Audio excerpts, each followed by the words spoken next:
Hello everyone. तो कैसे हैं आप सब लोग? गाइस, यहाँ पे आज हम लोग जो करने वाले हैं वो पार्टनरशिप का सेकंड पार्ट है। पार्टनरशिप का फर्स्ट पार्ट हम लोगों ने कल कर लिया था। उसमें हमने देखा था व्हाट इज़ पार्टनरशिप, फिर हमने देखा था essential elements of a partnership, फिर हम लोगों ने देखा था कि कुछ पार्टनरशिप और अदर बिजनेसेस में क्या डिफरेंसेस है।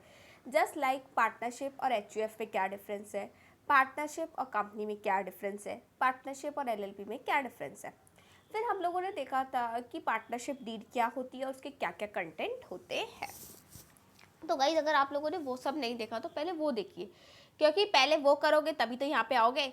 तो आज जो है, आज हम लोग पार्ट 2 स्टार्ट करने वाले हैं। तो पार्ट 2 स्टार्ट करते हैं। आज हम लोग पढ़ेंगे क्लासिफिकेशन ऑफ पार्टनरशिप। पार्टनरशिप कौन कौन सी तरह की होती है। तो हमारे यहाँ पे मेनली दो तरीके की पार्टनरशिप होती है। एक होती है पर्टिकुलर पार्टनरशिप, जस्ट लाइक कोई आप और मैं है।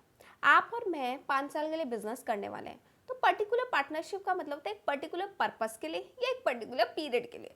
लाइक आपने और मैंने सोचा कि क्यों ना हम लोग एक प्रोजेक्ट पे काम करते हैं और वो प्रोजेक्ट खत्म, पार्टनरशिप खत्म। तो पर्टिकुलर पार्टनरशिप पर्टिकुलर पर्पस के लिए होती है या फिर पर्टिकुलर पीरियड के लिए होती है।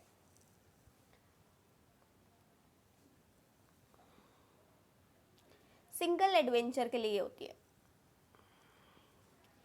Partnership at will, partnership at will का मतलब चलती रहेगी चलती रहेगी चलती रहेगी जब तक लड़ाई नहीं होती, जब तक हम लोग खुद की मर्जी से पार्टनरशिप खत्म नहीं करते। गाइस, मोस्टली ज़्यादातर पार्टनरशिप यही होती है कि पार्टनरशिप एट विल है, जब तक हम खुद नहीं खत्म करते वो कभी खत्म नहीं होती है। No fix period. अब आ जाते हैं पर्टिकुलर पार्टनरशिप। सेक्शन लर्न करने की जरूरत नहीं है, बस यही याद कर लेना, इंडियन पार्टनरशिप एक्ट 1932। तो आप लोग कैसे लिखोगे? According to the prescribe section of Indian partnership act 1932।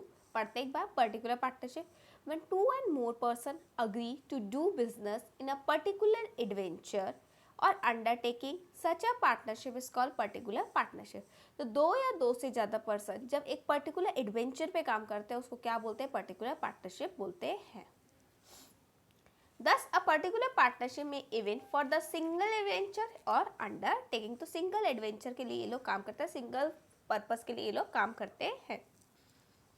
Partnership at will, when no provision is made by contract between the partner for the duration of partnership or for determination of their partnership, the partnership is called partnership at will। तो अगर इन दोनों के बीच में कोई भी, दो या दो से ज़्यादा बंदों के बीच में अगर कोई भी टाइम पीरियड फिक्स नहीं है तो उसको क्या बोलेंगे? पार्टनरशिप एट विल बोलेंगे। क्लियर? तो हमने कौन कौन से पार्टनरशिप पढ़ी? दो तरह की, पर्टिकुलर पार्टनरशिप और partnership at will. Particular partnership एक पर्टिकुलर पर्पस के लिए होती है, वो purpose complete, partnership complete. Partnership at will continue चलती रहती है जब तक हम लोग खुद खत्म नहीं करते। अब partnership is deemed to be partnership at will when no fix period has been agreed upon for the duration of partnership. तो इन दोनों के बीच में कोई भी फिक्स पीरियड नहीं होता है। There is no provision made as to determination of partnership in any other way। ठीक है, तो और कोई तरीका नहीं है पार्टनरशिप को मेजर करने का, मतलब ना तो पर्टिकुलर पर्पस है ना पर्टिकुलर पीरियड है।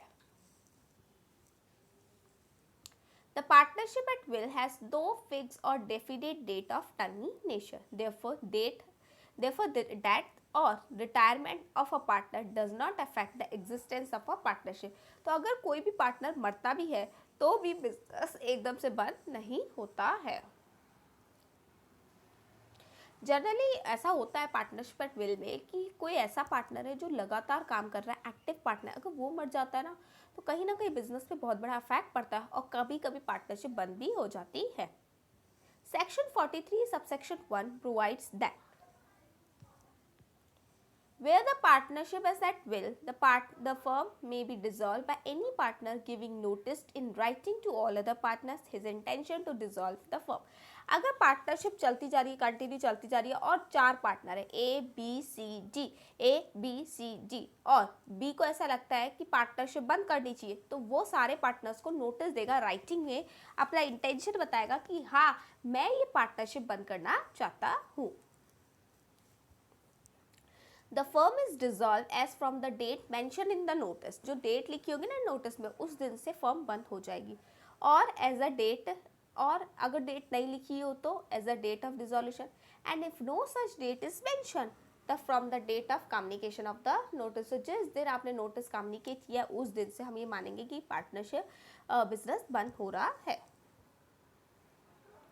अब नेक्स्ट टॉपिक आता है most important topic of this chapter, that is kinds of partner.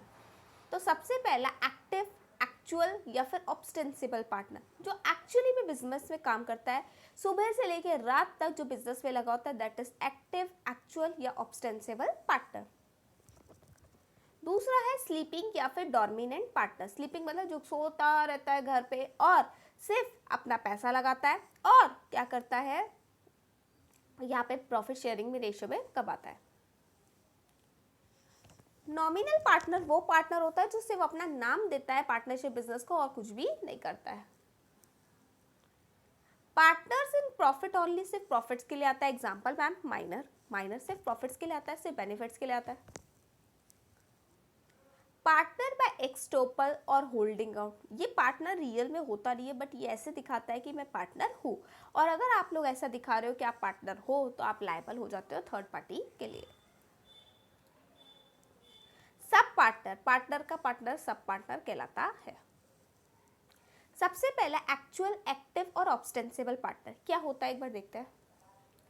These are ordinary types of partner who invest money into the business of the firm, पैसा लगाते हैं, actively participate, सुबह से लेकर रात तक अपना उधर बिजनेस में देते हैं, the function management of the business and share its profit and losses। तो they are ordinary partner who invest money into the business of the firm, actively participate करते हैं मैनेजमेंट में और शेयर करते हैं profit and loss. Such partner as actively participate in the firm business bind himself and other partner by all the act done in the usual course of partnership business। तो ये जो भी काम करते हैं उसके लिए पार्टनरशिप बिजनेस लायबल है और ये भी थर्ड पार्टी के लिए लायबल है। Such partner must giving public notice of his retirement from the firm in order to absolve himself from the liability for the act of other partner done after his retirement। तो अगर ये partner business से जा रहा है तो आप देखो ये पार्टनर सुबह से लेकर रात तक बिजनेस में आ रहा है। अगर बिजनेस में आ रहा है तो बिजनेस में लोग इसको जानते हैं। अब इसको जानते हैं तो अगर ये रिटायर होता है तो कम से कम ये लोगों को बता तो दे टाटा मैं जा रहा हूँ। तो जैसे ही रिटायर होता है तो ये नोटिस देगा, सब पब्लिक नोटिस देगा कि आज से मैं जा रहा हूँ और आज की बात की लाइबिलिटी मेरी नहीं है। अगर नहीं दे तो, अगर नहीं देगा तो सारी लाइबिलिटी इसकी क्रिएट रहेगी। नेक्स्ट स्लीपिंग और डोमिनेंट पार्टनर। तो क्या होता है स्लीपिंग और dominant partner? These partner invest money into the firm business, take share in the profit but do not participate in the functioning and management of the business। तो ये बंदा क्या करता है, सिर्फ पैसा लगाता है, पैसा लगा के छोड़ देता है, ना बिजनेस पे आता है ना कुछ करता है, बस प्रॉफिट में हिस्सा लेने आ जाता है। द लाइबिलिटी इज अनलिमिटेड, लेकिन लाइबल तो होता है थर्ड पार्टी के लिए, ऐसा नहीं है कि लाइबल नहीं है। They can retire from the firm without giving any public notice to this effect। अगर ये रिटायर हो रहा है फर्म से तो इसको पब्लिक नोटिस देने की जरूरत नहीं है। Next, such partners has no duties to perform but is entitled to have access to the books and account of the firm and have a copy of them। तो ये पार्टनर क्या करता है, कभी भी बुक्स ऑफ अकाउंट को maintain नहीं करता है, ना ही ये कोई काम करता है, लेकिन ये बुक्स ऑफ अकाउंट को चेक कर सकता है। सिर्फ चेक करने के काम है इसका, कोई ड्यूटीज़ नहीं है, कोई काम नहीं करता है, बस ये बुक्स ऑफ अकाउंट को चेक कर सकता है एज अ राइट।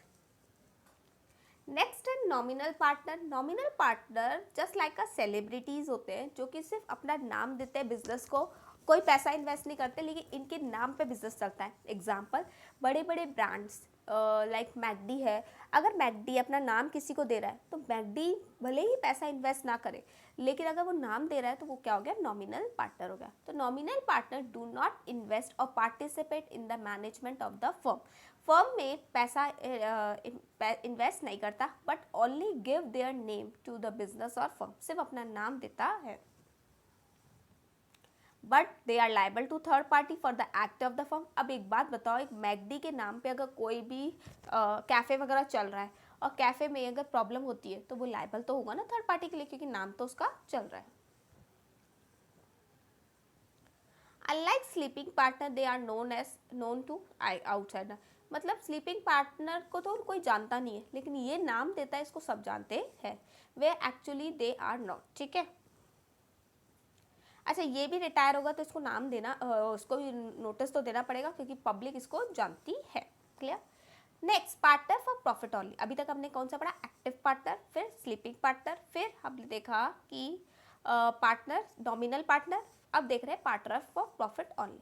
तो कई लोग इतने होशियार होते हैं, कितने टैलेंटेड होते हैं, तो वो बोलते हैं कि हम तो सिर्फ प्रॉफिट के लिए आएंगे, हम लॉसेस के लिए नहीं आएंगे, तो वो सिर्फ प्रॉफिट के लिए आ सकते हैं।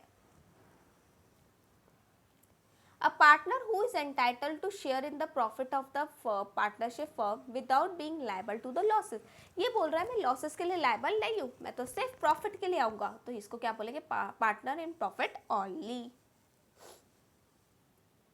Thus, a person who have a sufficient capital but is prepared to take risk may be not prepared to make a risk may be admitted by the partner to the partnership by the other partner। तो देखो ये पैसा तो लगाता है, ये पैसा लगाता है, लेकिन ये रिस्क नहीं खेलना चाहता, रिस्क नहीं खेलना चाहता, तो ये सिर्फ प्रॉफिट के लिए आएगा।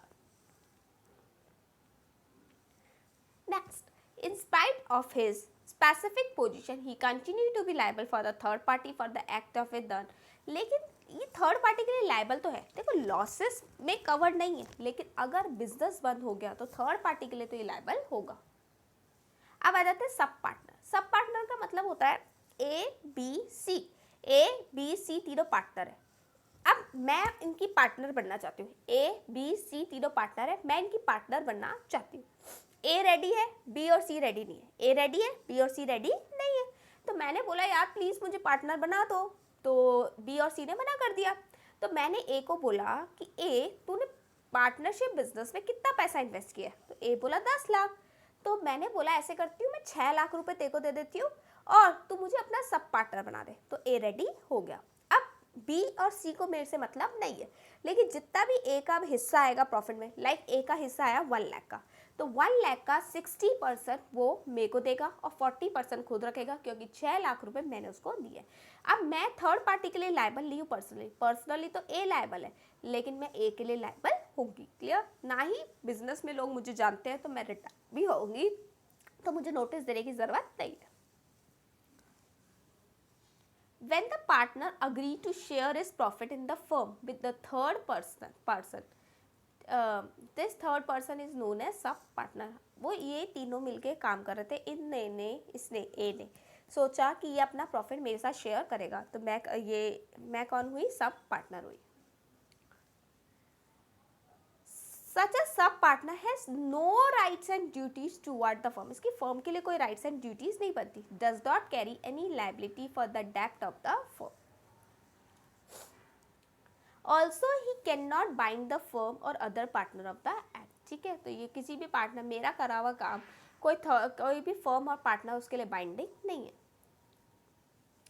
पार्टनर बाय एक्सटोपल और होल्डिंग आउट। एग्जाम्पल, मेरे फ्रेंड का एक बड़ा ही प्यारा सा कैफ़े है, तो उसने बोला कि मैं ना रोज़ शाम को वहाँ चल जाती थी, रोज़ शाम को जाके बैठ जाती थी।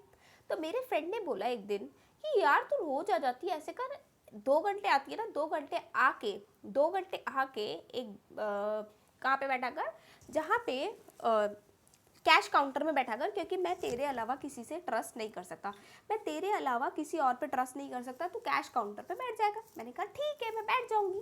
अब क्या हुआ, मैं कैश काउंटर पे बैठने लग गई। एक दिन मेरा एक स्टूडेंट आया, उसने पूछा मैम ये आपका कैफ़े है? मैंने बोला हाँ, लगभग अपना ही है। अब मैं उस कैफ़े की पार्टनर नहीं थी, लेकिन मैंने शो ऐसा किया कि मैं वहाँ की पार्टनर हूँ। अब अगर स्टूडेंट ने मुझको देख के कुछ लोन दे दिया उस पर्सन को, तो उसके लिए मैं लायबल हूँ, क्योंकि मैंने ऐसा शो किया कि मैं वहाँ की पार्टनर हूँ। और जब मैंने ऐसा शो किया तो वहाँ पे जितनी भी लायबिलिटी क्रिएट होती है उसके लिए मैं लायबल हूँ, मेरे शो करने की वजह से। ठीक है। If a person if a behaviour of a person arose misunderstanding, बच्चे को मिसअंडरस्टैंडिंग हुई ना कि मैं वहाँ की पार्टनर हूँ या नहीं, that he is a partner in the firm weather he is actually not, मैं वहाँ की पार्टनर थी नहीं लेकिन मैंने शो ऐसा किया कि वहाँ पे उसको लगा कि मैं पार्टनर हूँ. Such a person is partner by estoppel and liable for third parties. ठीक है, तो ये हमारे टाइप्स ऑफ पार्टनर खत्म होते हैं. कौन कौन से थे? सबसे पहले एक्टिव पार्टनर जो डेली आता है, डेली जाता है, पैसा इन्वेस्ट करता है, काम करता है और लाइबल है थर्ड पार्टी के लिए. अगर रिटायर होगा तो नोटिस दिया जाएगा. दूसरा होता है स्लीपिंग पार्टनर, सोता रहता है, सिर्फ पैसा लगाता है, अगर रिटायर होगा तो उसके लिए उसको नोटिस देने की जरूरत नहीं. फिर हमने देखा partner for profit only, so profit share किस में करेगा? सिर्फ प्रॉफिट पे करेगा. क्लियर. फिर हमने देखा नॉमिनल पार्टनर जो सिर्फ और सिर्फ अपना नाम देता है. फिर हमने देखा पार्टनर बाय एक्सटोपल और होल्डिंग आउट, जो पार्टनर है नहीं पर पार्टनर होने का नाटक कर रहा है, दिखा रहा है और उसके दिखाने की वजह से थर्ड पार्टी उसको दूसरों को लोन दे रही है, तो वहाँ पे वो लायबल होता है. सब पार्टनर जो पार्टनर का पार्टनर होता है, जिसके लिए पार्टनर जो जिसके किए हुए काम ना तो फर्म को बाइंड करते ना जिसकी ना वो फर्म के लिए लायबल होता है लेकिन वो पार्टनर के लिए लायबल होता है. अब आगे पढ़ते हैं. Section 28 of the act which lay down that anyone who by word spoken written by conduct represent himself or knowingly permit himself to be represent to be partner of the firm is liable to the partner in that firm in anyone who have faithful the such representation giving any credit whether the representative. ओहो बहुत बड़ा है, ध्यान से सुन लो, मैं normally language में बता देती हूँ. अगर एक पार्टनर दिखाता है कि वो पार्टनर है जबकि वो रियल में पार्टनर नहीं था, अगर थर्ड पार्टी ने बिजनेस को लोन दे दिया उसको दिखाते हुए, जैसे मैं बैठी थी कैफे में, मैंने दिखाया कि मैं पार्टनर हूँ लेकिन मैं रियल में पार्टनर नहीं थी. अब मेरे फ्रेंड को अगर किसी ने लोन दे दिया मेरे दिखाने की वजह से, मेरी रेपुटेशन की वजह से, तो वहाँ पे मैं उसके लिए लायबल हो जाऊंगी. पार्टनर बाय एक्सटोपल का ही था ये, और कुछ भी नहीं था. आ जाओ. Holding out to represent the stranger who hold themselves out to represent himself to the partner of the firm. They introduce other to give credit to the partnerships called partner by holding out. वही बात इसने वापस बोली है. Effects क्या होते हैं partner by एक्सटोपल और पार्टनर बाय होल्डिंग आउट के? दे बिकम पर्सनली और individually liable for the act of the firm, क्योंकि मेरे दिखाने की वजह से फर्म को लोन मिला तो मैं उसके लिए लायबल हूँ. They are not the partner in the firm, इसलिए उसके पास कोई राइट नहीं होता. भाई मैं पार्टनर तो रही हूँ इसलिए मेरे पास कोई भी राइट नहीं होगा. An outsider who have give credit to the firm thinking him as a partner can hold liable if he is a partner in that firm. अगर आउटसाइडर ने लोन दे दिया तो मैं उसके लिए लायबल हूँ, बिल्कुल वैसे ही जैसे कि नॉर्मल पार्टनर होता है. As the liability of the partner is joint and several, he can be liable to the entire amount. ठीक है, तो मैं पूरे अमाउंट के लिए लायबल हूँ. पहली बात तो मेरा फ्रेंड देगा पैसा, अगर वो नहीं दे रहा तो फिर मैं पूरे पैसे के लिए अकेली लायबल भी हो सकती हूँ. But under the doctrine of subrogation as well as on the basis of quasi contra, he can recover the amount paid to the from the partner of the firm if they are solvent. अगर मैंने किस student को पैसे दे दिए, लेकिन अब मैं क्या कर सकती हूँ, मैं मेरे फ्रेंड से वो पैसा रिकवर कर सकती हूँ under the doctrine of subrogation, stepping into the shoes of creditor. Clear. तो जिस बच्चे ने पैसे दिए थे उसको तो मैं दे दूंगी और मैं थर्ड पार्टी को तो मैंने दे दिया, अब मैं उस पार्टनर से रिकवर कर सकती हूँ. Exception of holding out, a person cannot be held liable for the tort of another simply because the another person held himself to be partner.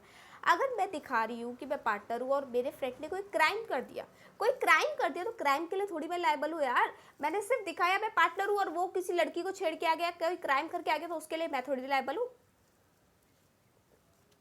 It does not extend to bind the estate of a deceased partner, where after a death of a partner, the business of the firm is continued by the old name. ठीक है, तो अगर किसी partner की business चल रहा है अच्छा भला और पार्टनर की डेथ हो जाती है और बिजनेस का नाम चेंज नहीं किया जाता, ना ही पब्लिक नोटिस दिया जाता, तो भी पुराना जो पार्टनर मर गया है उसकी एक्सटेट लायबल नहीं है, क्योंकि नए पार्टनर्स को आपस में उसका नाम चेंज कर देना चाहिए था. Clear. It does not apply where the holding out partner has been adjudged insolvent. अगर मैं ही गरीब चंद हो जाऊँ, मैं ही फकीर चंद हो जाऊँ, तो मुझसे कैसे कोई रिकवर करेगा? भाई मेरे पास है ही नहीं, मैं खुद इंसॉल्वेंट हूँ। अगर मैं खुद इंसॉल्वेंट हूँ तो मैं दिखाऊंगी भी ना मैं पार्टनर हूँ, तो भी मैं उसके लिए लायबल नहीं हूँ। अब आ जाते हैं कुछ राइट्स ऑफ अ पार्टनर। तो क्या क्या राइट्स मिलते हैं हर पार्टनर को इन द पार्टनरशिप बिजनेस? तो पहले देखते हैं, every partner has a right. क्या क्या उसके पास राइट है? To take part in the conduct and management of a business. तो बिजनेस में काम करेगा, जैसे एक्टिव पार्टनर है तो एक्टिव पार्टनर आके काम करेगा। Free access to all books, record, account of the business and also examine and copy them. ठीक है, तो वो बुक्स को देख सकता है, चेक कर सकता है और उनकी कॉपी भी ले सकता है। entitled to share in the profit equally unless different proportion as stipulated। तो अगर कोई दूसरा प्रपोर्शन दिखा रखा है प्रॉफिट का तो वो एक अलग बात है, वरना वो क्या करेगा, इक्वल शेयर लेगा।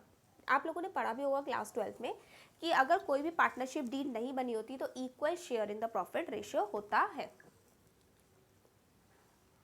Entitle to interest on capital at the rate agreed. अगर कोई भी रेट नहीं लिखी तो 6% पर है ना, but a partner can not claim in such interest unless there is the agreement in. तो इंटरेस्ट ऑन कैपिटल लिखी नहीं होती, अगर नहीं लिखी है तो फिर कोई भी क्लेम नहीं होगा। क्लियर? ये 6% है ना, एक्चुअली लोन का होता है, तो इसको आप हटा सकते हो। या तो देखो इंटरेस्ट ऑन कैपिटल लिखी हो तो ठीक है, नहीं लिखी हो तो no interest on capital. entitled to be indemnified by the firm all the expenses introduced by him in the course of a business। तो बिजनेस करने में अगर उसने जितने भी खर्चे किए, like 4 partner A B C D, A कहीं बाहर गया तो उसको ट्रेन की टिकट लगी, उसको बाहर रहने का खर्चा हुआ, सब कुछ खर्चा हुआ, तो जितना भी उसको खर्चा हो रहा है वो सबके लिए वो इंडेमनीफाई करा देगा, मतलब बिजनेस से वो पैसा ले लेगा। नेक्स्ट करते हैं, every partner is a joint owner of the partnership property who has applied exclusively for the purpose of the partnership। Guys यहाँ पे याद रखना कि हर पार्टनर जो होता है ना, वो पार्टनरशिप प्रॉपर्टी जो भी खरीदती है तो फर्म अपने नाम से नहीं खरीदती, पार्टनर्स के नाम पे खरीदती है। अगर पार्टनर्स के नाम पे वो खरीद रही है तो पार्टनर उसके ओनर तो होते हैं, लेकिन वो exclusively for the purpose of business होता है, मतलब सिर्फ बिजनेस के पर्पस के लिए ही वो प्रॉपर्टी यूज होगी। आप अपने पर्सनल पर्पस के लिए प्रॉपर्टी यूज नहीं कर सकते हो। A partner has power to act in the emergency for protecting the firm from loss। Partners को वो सारे काम करने पड़ेंगे, वो सारे खर्चे करने पड़ेंगे अगर फर्म को बचाना है लॉस से। तो अगर फर्म लॉस में आ रही तो इमरजेंसी के टाइम पे पार्टनर्स कुछ पावर्स को एक्सरसाइज कर सकते हैं without having any express authority. They are entitled to prevent the introduction of new partner into the firm without his consent। आप किसी भी नए पार्टनर को फर्म में आने से रोक सकते हो, बिना 100% कंसेंट से नया पार्टनर वैसे भी फर्म में एडमिट नहीं हो सकता है। Right to retire by giving notice when the partnership at will. Partnership at will क्या होती है? कंटिन्यू चलती जाती है। कब तक? जब तक दोनों में से, मतलब जितने भी पार्टनर है उनमें से कोई ऐसा ना बोले कि पार्टनरशिप बंद कर दी जाए। तो अगर आपको रिटायर होना है उस पार्टनरशिप से तो आप नोटिस दो, बोलो कि मैं यहाँ पे अपना टेंडर खत्म करना चाहता हूँ। सारे पार्टनर्स को नोटिस दे दिया जाए। Right to continue in the partnership not to be expelled from that. Expelled का मतलब होता है रिमूव करना। तो बिना किसी रीजन किसी भी पार्टनर को रिमूव नहीं किया जा सकता। रिमूव करने के लिए एक वैलिड रीजन होना चाहिए, और अगर किसी पार्टनर को रिमूव किया जा रहा है विदाउट एनी वैलिड रीजन तो वो रिमूव नहीं होगा, वो कंटिन्यू करेगा business. An incoming partner will not be liable for any debt or liability of the firm before he becomes a partner। Obviously यार, अगर आज किसी फर्म में मैं पार्टनर बनने जा रही हूँ तो मैं किसके लिए लायबल हूँ? मैं आने वाली लाइबिलिटीज़ के लिए लायबल हूँ, पिछले जो हो गए उसके लिए लायबल नहीं हूँ। तो फ्यूचर में लाइबिलिटीज़ जितनी भी क्रिएट होगी उसके लिए मैं लायबल हूँ। बाकी जो पास्ट में हो गई, जब तक मैं अनलेस एंड अनटिल मैं एक्सप्रेसली नहीं बोलती कि मैं रेडी हूँ इसके लिए, तब तक मैं इसके लिए लायबल नहीं हूँ। Every outgoing partner has a right to carry on competing business under certain circumstances। मैं और मेरे फ्रेंड्स सीएस की फर्म चला रहे थे। अब मैं वहाँ से रिटायर हो गई तो मैं चाहूँ तो दोबारा दूसरी सीएस की फर्म में ज्वाइन कर सकती हूँ, चाहूँ तो दोबारा अपना सोल प्रोप्राइटरशिप करके सीएस की फर्म चला सकती हूँ। क्लियर? तो सीएस का बिजनेस में चला सकती हूँ। क्लियर? तो अगर कोई पार्टनर रिटायर हो रहा है तो at the time after the date of retirement वो कोई भी बिजनेस कर सकता है। इवन अगर जिस फर्म से वो रिटायर हो रहा है उसका कॉम्पिटिटिव बिजनेस भी कर सकता है। क्लियर? लेकिन बस ये होता है कि फर्म के नाम पे ना करे, फर्म के कस्टमर्स को सॉलिसिट नहीं करे, भड़काए नहीं, और आप कस्टमर्स को अपनी तरफ खींचे नहीं। क्लियर? लेकिन अगर आप लोग during the continuation of partnership आप लोग उस फर्म के पार्टनर हो तो आप दूसरे बिजनेस में बिना दूसरे पार्टनर्स की कंसेंट से नहीं कर सकते। रिटायरमेंट के बाद आप कॉम्पिटिटिव बिजनेस कर सकते हो, लेकिन eight the time of partnership आप कॉम्पिटिटिव बिजनेस नहीं कर सकते। अगर करना है तो सारे पार्टनर्स की कंसेंट लेनी पड़ेगी। अगर नहीं लेते हो कंसेंट, अगर कंसेंट नहीं लेते हो तो आपको उनको प्रॉफिट शेयरिंग रेशियो उसमें से भी देना पड़ेगा। ये थे हमारे कुछ राइट्स ऑफ पार्टनर, बहुत इजी थे, आप लोगों ने देखे होंगे तो आप लोगों को फटाफट समझ में भी आ गए होंगे। अब है ड्यूटीज ऑफ पार्टनर, पार्टनर की क्या क्या जिम्मेदारी है।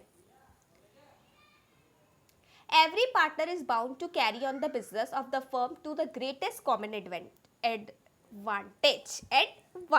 ठीक है, तो पार्टनर क्या करेगा, जो भी बिजनेस आप कर रहे हो उसमें सबसे ज्यादा एफर्ट डालेगा बिजनेस के फायदे के लिए, बिजनेस के फायदे के लिए वो सबसे ज्यादा एफर्ट डालेगा।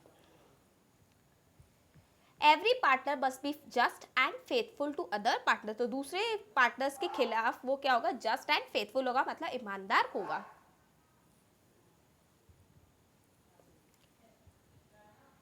अ partner is bound to keep and render true and proper account correct accounts of the partnership, तो पार्टनरशिप के प्रॉपर एंड करेंट अकाउंट्स आपको रखने पड़ेंगे। As the agent of other partner, वो दूसरे पार्टनर्स का एजेंट है तो वो हर पार्टनर को बाउंड करेगा और उसको सारी इन्फॉर्मेशन बताएगा। मतलब अगर आप लोग पार्टनरशिप बिजनेस में कर रहे हो तो आप दूसरे पार्टनर्स को सारी इन्फॉर्मेशन बताओगे जो भी आपको पता है। आप लोग सीक्रेट प्रॉफिट नहीं बनाओगे, does not make such a secret profit. Partners must not compete with the firm without the consent of other partner, मैंने बोला था during the continuation of partnership आप कोई भी ऐसा बिजनेस नहीं करोगे जो कॉम्पिटिशन में क्रिएट करे। Any profit made such unauthorise competition can be claim by the, दूसरे पार्टनर्स क्लेम कर सकते हैं। ठीक है, तो बाय द फर्म। ठीक है, तो अगर कोई भी वो प्रॉफिट बना रहा है जो कि कॉम्पिटिटिव बिजनेस है और पार्टनर्स ने उसको कंसेंट नहीं दिए, तो जितना भी वो प्रॉफिट है वो दूसरे पार्टनर्स को बांट देगा। क्लियर? तो खुद का भी हिस्सा रखेगा और दूसरे पार्टनर्स को भी बांट देगा। Every partner is bound to attend diligently to the business, business के खिलाफ आप लोग बिल्कुल क्या हो, ईमानदार टाइप के बिजनेस करो। ठीक है, of the firm and is in the absence of any agreement to the contrary he is not entitled to any remuneration, तो अगर कोई सैलरी वैलरी नहीं लिखी हुई पार्टनरशिप डीड में तो आपको कोई सैलरी वैलरी नहीं मिलेगी। क्लियर? साइलेंट के केस में in the absence of an agreement, वैसे बताया बोला भी जाता है कि अगर पार्टनरशिप अग्रीमेंट नहीं बनाओ तो नो रेम्यूनरेशन, नो सैलरी, याद आ रहा है, no commission. Profit sharing ratio भी क्या इक्वली होता है अगर अनलेस एंड अनटिल कुछ अदर स्पेसिफाइड हो, याद आ रहा है। इंटरेस्ट और लोन भी 6% पर एनम के हिसाब से मिलता है अगर कुछ भी नहीं लिखा हो, तो याद आ रहा होगा आप लोगों को 12th क्लास है ना, तो वो 12th क्लास में आपने पढ़ा था topic. In the absence, H वाला पढ़ रही हूँ मैं, in the absence of an agreement to the contrary, every partner is bound to share equally with the other, तो अगर कोई भी अग्रीमेंट नहीं लिखा हुआ तो आप लोग equally बांटोगे। Every partner must hold and use partnership property exclusively for the firm, तो जितनी भी प्रॉपर्टी फर्म के पास है, फर्म के नाम पे या पार्टनर्स के नाम पे है, तो वो सिर्फ बिजनेस के लिए यूज होगी, पर्सनल यूज पे नहीं होगी। Every partner is bound to indemnify the firm for any loss caused to the fraud in the conduct of the business। अभी मैंने आप लोग को राइट में भी ये बात बताई थी कि पार्टनर अगर कोई खर्चा करता है फर्म के लिए तो फर्म से वो पैसा वो ले लेगा, लेकिन अगर पार्टनर फर्म के कोई फ्रॉड करता है और फ्रॉड करने की वजह से फर्म को लॉस होता है तो फर्म को भी वो इंडेमनीफाई करेगा। A partner who is guilty of willful neglect in the conduct of the business and firm suffer loss in consequences is bound to compensate the firm and other partner। अगर उसने कुछ गलतियां जानबूझ के की है, willful neglect किया है, कुछ जानबूझ की गलतियां कर दी है और उसकी वजह से अगर फर्म को लॉस हो रहा है तो वो पार्टनर फर्म को कंपनसेट करेगा, साथ में अदर पार्टनर्स को भी कंपनसेट करेगा। not to assign and transfer his interest to any other person so as to make him partner। आज मैं किसी फर्म की पार्टनर हूँ, मैं चाहती हूँ मेरा स्टेक जितना भी है फर्म में मैं किसी गुंडे को बेच दूँ, तो मैं ऐसा नहीं कर सकती without the consent of all other partner. तो अगर हम लोगों को अपना स्टेक किसी को बेचना है तो कंपनी की तरह यहाँ पे फ्रीली ट्रांसफर नहीं होता, हमें अदर पार्टनर से पूछना पड़ता है। On dissolution of the firm, he is entitled to the share of the asset and also on to account, but only from the date of dissolution। तो अगर डिसोल्यूशन होता है तो वो असेट को बिकवा के अपना स्टेक ले सकता है, वैसे ही राइट हो जाएगा एक तरीके। Act with in the scope of इस अथॉरिटी, जितना काम बोला है उतना ही करो, अपनी अथॉरिटी से ज्यादा काम मत करो। अब आ जाता है नया टॉपिक। अभी तक आप लोगों ने क्या पढ़ा? अभी तक आप लोगों ने पढ़ा types of partnership, particular partnership और पार्टनरशिप एट विल। उसके बाद हम लोगों ने देखा कि पार्टनरशिप डीड में क्या क्या कंटेंट होते हैं। देन हम लोगों ने देखा कि राइट्स क्या होते हैं पार्टनर के। उसके बाद हम लोगों ने देखा ड्यूटीज क्या होती है पार्टनरशिप की। अब क्वेश्चन क्रिएट होता है, क्या फर्म का रजिस्ट्रेशन कराना कंपलसरी है? तो सिंगल और सिंपल शब्दों में मैं अगर आपको बोलूं तो फर्म का रजिस्ट्रेशन कराना कंपलसरी नहीं है, ये वॉलेंट्री है। लेकिन अगर आप नहीं कराते तो आप लोग किसी थर्ड पार्टी को स्यू नहीं कर सकते, कोर्ट में केस नहीं लगा सकते। और तो एक बात बताओ, आप लोग को डायरेक्टली तो बोल दिया कि वॉलेंट्री है, कराना कंपलसरी नहीं है, लेकिन इनडायरेक्टली आप पे एक ऐसी कंडीशन लगा दी जिसमें आपको कराना ही पड़ेगा। तो बोलते ना कि मार भी देगा और चाकू भी नहीं लगाएगा, ठीक है, तो वो कराए दोनों काम। अच्छा, थर्ड पार्टी आप पे केस लगा सकती है अगर आप लोग उसको रजिस्टर्ड नहीं कराते तो भी, तो थर्ड पार्टी आपको केस लगा सकती है। पढ़ते एक बार। The Partnership Act 1932 does not make registration of the firm compulsory। तो यहाँ पे रजिस्ट्रेशन होना कंपलसरी नहीं है, but it introduce certain disliability which make registration at necessary at one time or other। तो आप लोग जरूरी नहीं है कि at the time of creation of the partnership, जिस दिन आपने पार्टनरशिप कमेंस की उसी दिन रजिस्टर करा, आप लोग कभी भी बाद में भी करवा सकते हो जब आपका birth. An unregistered firm is not an illegal association। Unregistered firm को इलीगल एसोसिएशन नहीं कहेंगे क्योंकि यहाँ पे रजिस्ट्रेशन कंपलसरी नहीं है। इफेक्ट ऑफ नॉन रजिस्ट्रेशन, अगर रजिस्ट्रेशन नहीं कराएंगे तो क्या होगा?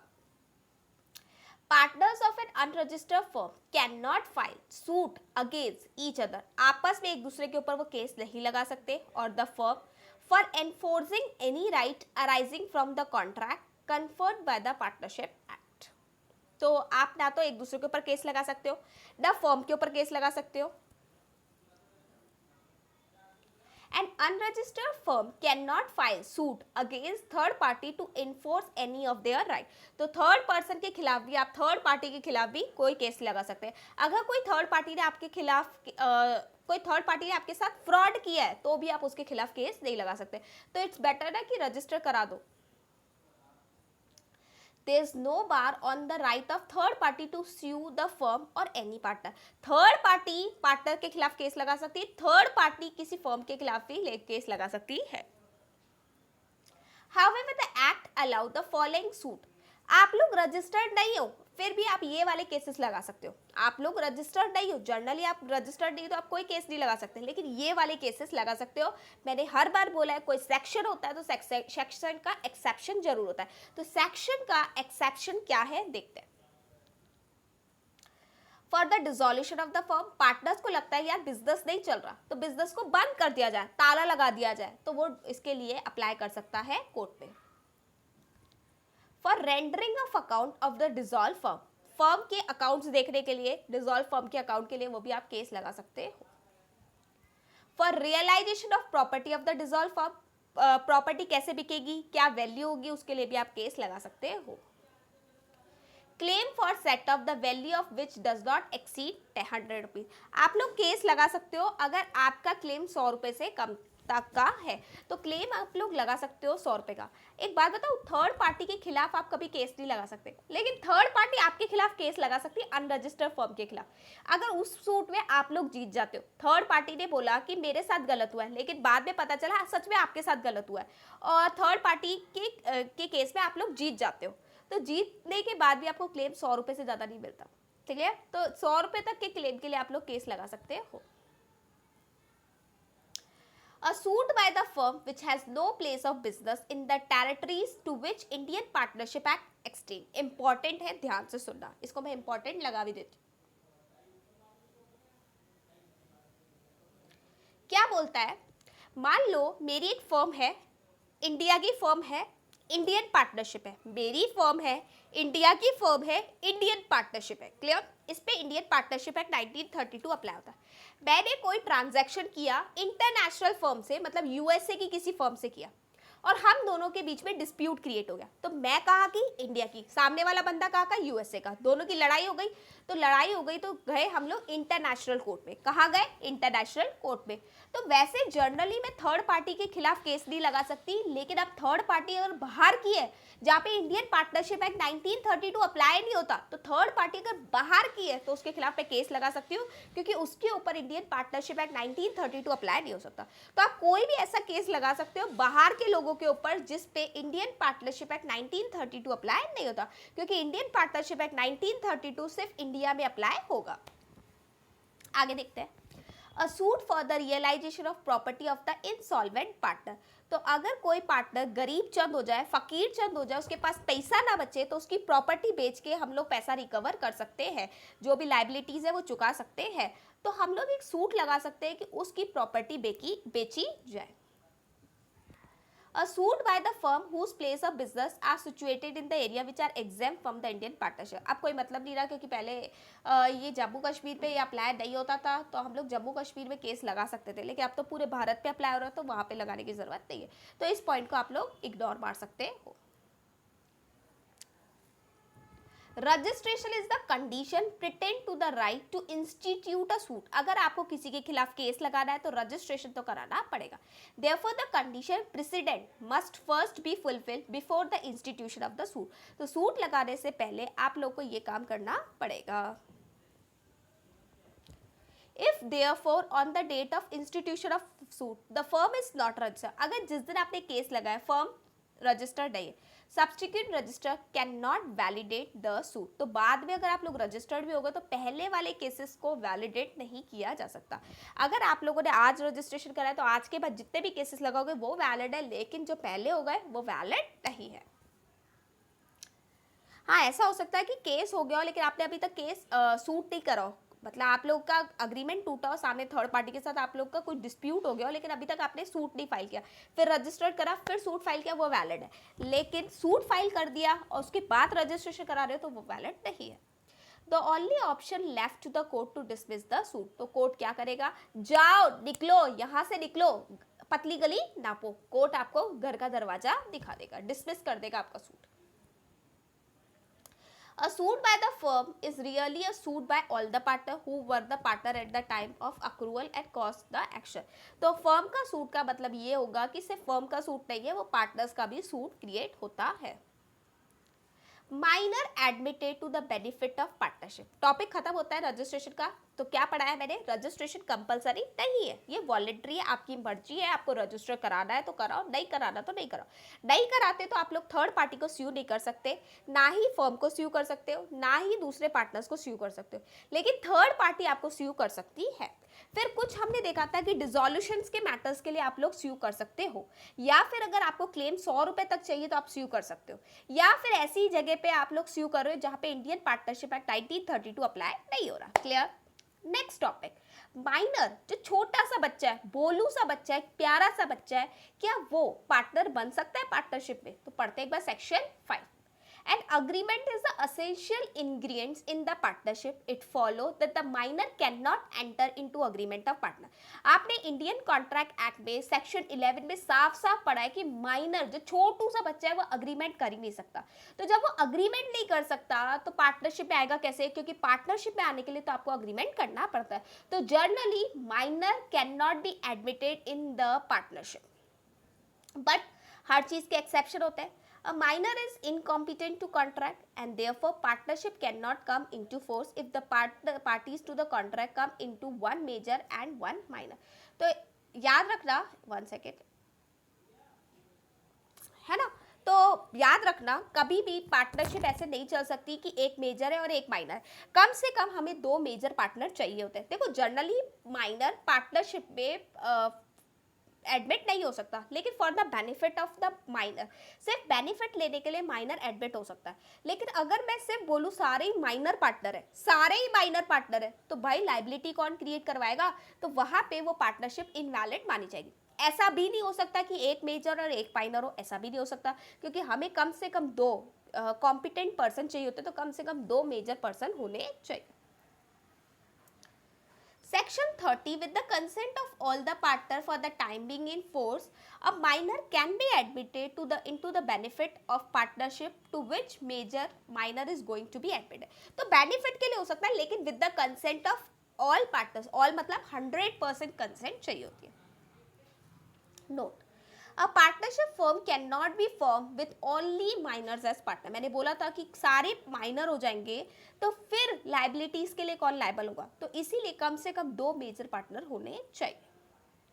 Therefore, at least two major partner before a minor is admitted into the partner। तो कम से कम बिजनेस में दो तो मेजर होने ही चाहिए माइनर को एडमिट करने से पहले। अब अगर माइनर आ जाता है, अगर माइनर बिजनेस में आ जाता है, तो माइनर के क्या क्या राइट्स क्रिएट होते हैं। He is entitled to his agreed share, वो अपने शेयर के लिए बोल सकता है, मतलब जितना भी उसको प्रॉफिट शेयरिंग रेशियो बोला है उसके लिए वो बोल सकता है।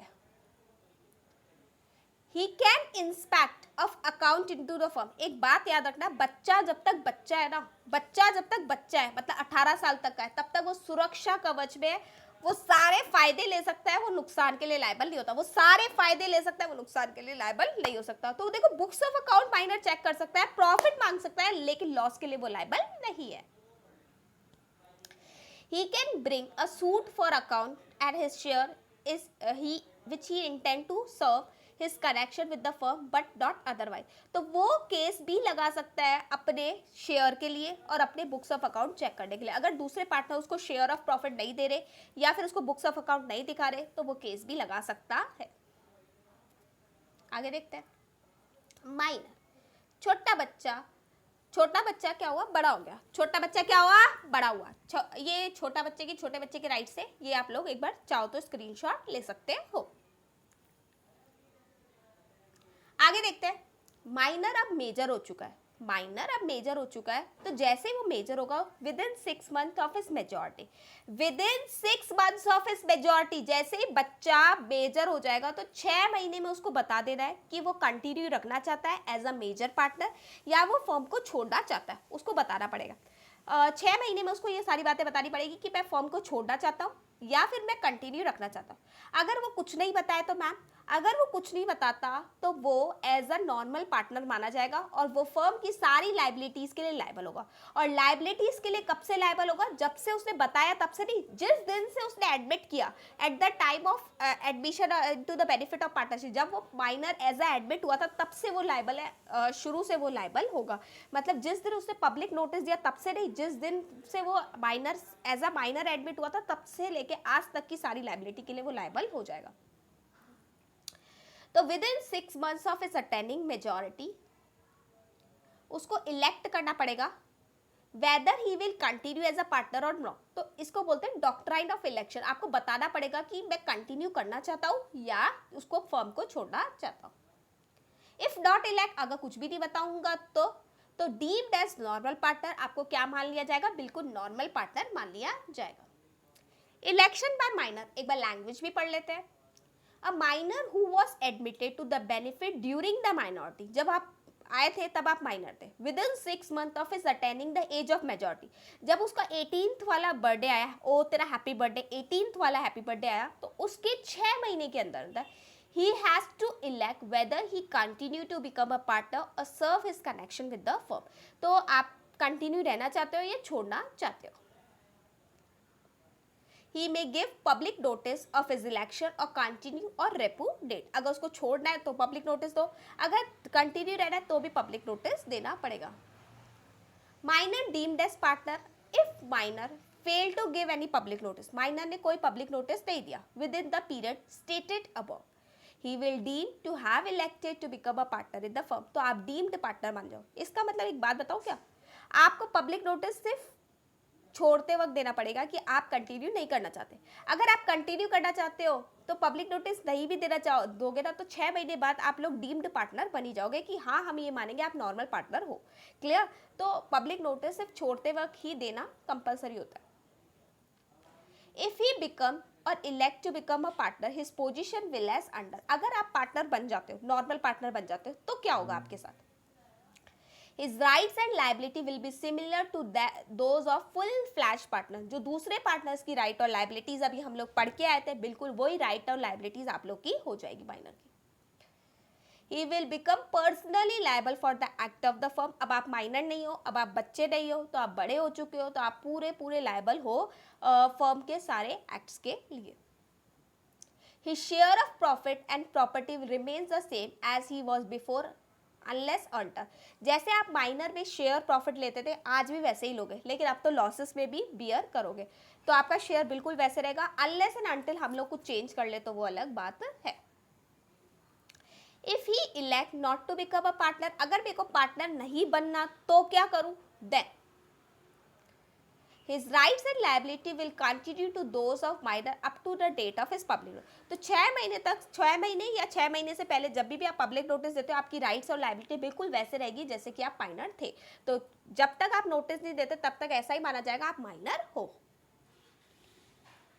His share shall not be liable for the act of the firm done after the date of public notice। तो पब्लिक नोटिस देने के बाद माइनर का शेयर, जनरली देखो माइनर पर्सनली कभी भी लाइबल नहीं होता, माइनर कभी भी पर्सनली लाइबल नहीं होता थर्ड पार्टी के लिए, लेकिन माइनर का शेयर लाइबल होता है। जैसे कि मान लो मैं माइनर हूँ और मैं किसी इंस्टीट्यूट में पढ़ा रही हूँ, अब इंस्टीट्यूट में जितने भी लॉसेस हो रहे हैं तो उसके लिए मैं लाइबल नहीं हूँ क्योंकि मैं माइनर हूँ, मैं पर्सनली लाइबल नहीं हूँ। लेकिन इंस्टीट्यूट में मेरी 2 लाख रुपए की सैलरी पड़ी है, इंस्टीट्यूट में मेरी 2 लाख रुपए की सैलरी पड़ी है और अभी तक मैं उठा के नहीं लेके, तो वो 2 लाख रुपए जो इंस्टीट्यूट में पड़े हैं वो लाइबल हो सकते हैं। मतलब अगर लॉसेस हो जाते हैं तो इंस्टीट्यूट उसको रिवोक कर सकता है। जनरली माइनर के केसेस में ऐसा होता है जब वो माइनर होता है।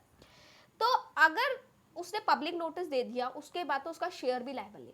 हिज शेयर जो जनरली माइनर के टाइम पे लायबल होता है थर्ड पार्टी के लिए, अगर फर्म को बहुत ज़्यादा लॉसेस होते हैं तो उसके शेयर को खींचा जा सकता है, उसको पर्सनली लायबल नहीं किया जा सकता।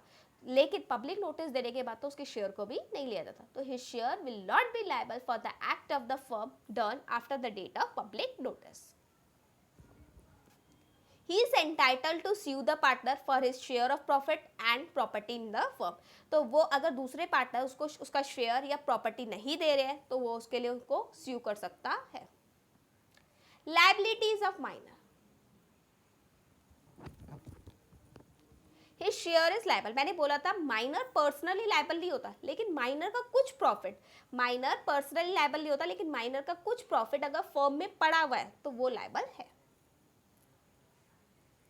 पर्सनल लाइबिलिटी उसकी कभी भी क्रिएट नहीं होती है।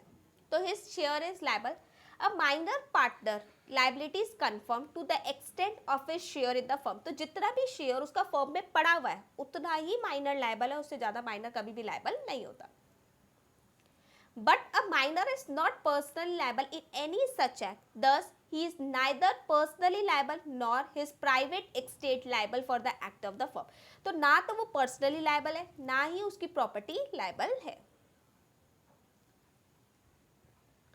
When the minor on attaining majority elect to become a partner, जब माइनर रहा ही नहीं, मेजर हो गया और वो बोल रहा है मैं कंटिन्यू रहना चाहता हूँ as a partner, he become personally liable as other partner to third party। तो अगर अब वो नॉर्मल पार्टनर बन गया तो अब वो पर्सनली लायबल होता है जब से, और पता है उसकी लायबिलिटी कहाँ से क्रिएट होती है। देखो माइनर 18 साल का हुआ और मान लो उसने 16 साल में बिजनेस स्टार्ट किया था तो यहाँ स्टार्ट किया था, अब 18 साल का वो यहाँ हुआ है। अब 6 महीने बाद वो बोलता है कि मैं नॉर्मल पार्टनर बनने के लिए तैयार हूँ, तो उसकी लायबिलिटी कहाँ से क्रिएट होगी? जिस दिन मैंने पब्लिक नोटिस दिया तब से, जिस दिन मैं मेजर हुआ तब से, या जिस दिन मैं एडमिट हुआ तब से। तो जिस दिन आप एडमिट हुए थे ना 16 साल की उम्र में, तब से लेके आज तक की सारी लायबिलिटीज के लिए आप लायबल हो जाओगे। इसीलिए लोग इलेक्ट ही नहीं करते क्योंकि वो क्यों इतनी पुरानी लायबिलिटीज चुकाएंगे।